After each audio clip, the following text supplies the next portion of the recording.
Stephen Byers, a fourth-year science student, has been learning a lot lately. But his latest studies aren't limited to just physics and biology.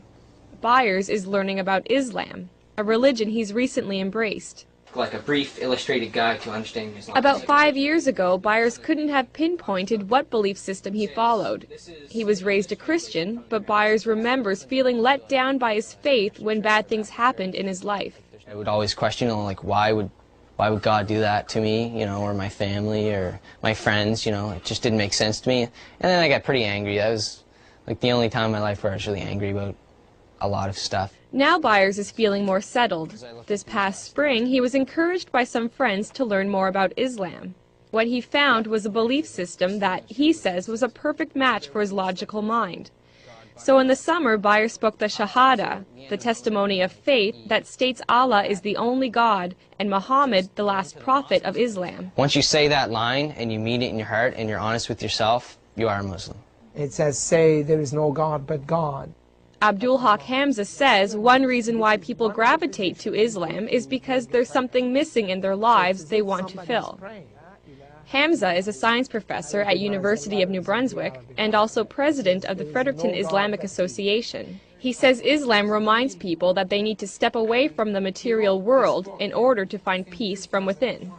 Because Islam tells you have to pray 5 times a day.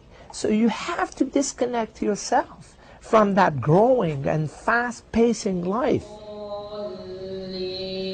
The idea of peace is integral to Islam's message, a message that is twofold.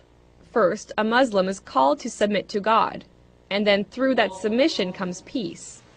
Hamza says the only way to achieve peace outside is to achieve peace inside, through the will of God.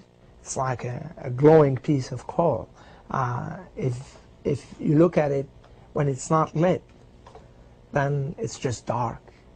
When it's lit, then the darkness disappears, and it's just a source of light. The other major duties that are required in Islam can strengthen a Muslim's commitment to God and to peace.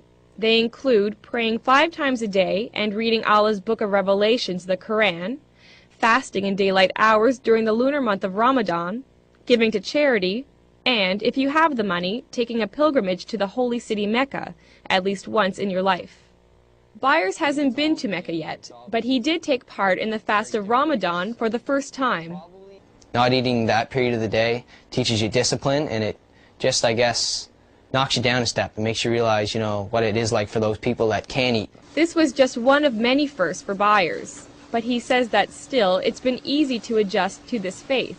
That's because he feels the fundamental values of peace, charity, and goodwill were already a part of his character.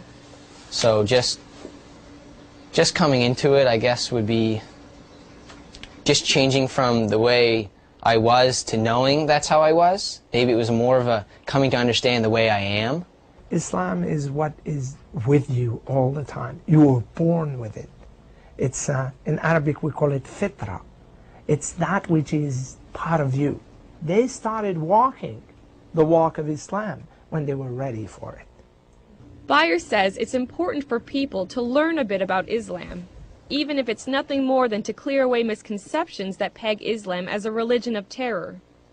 Byers says if people incorporate the goals and aims of Islam into their lives, like him, they might find some peace they didn't even know they were searching for.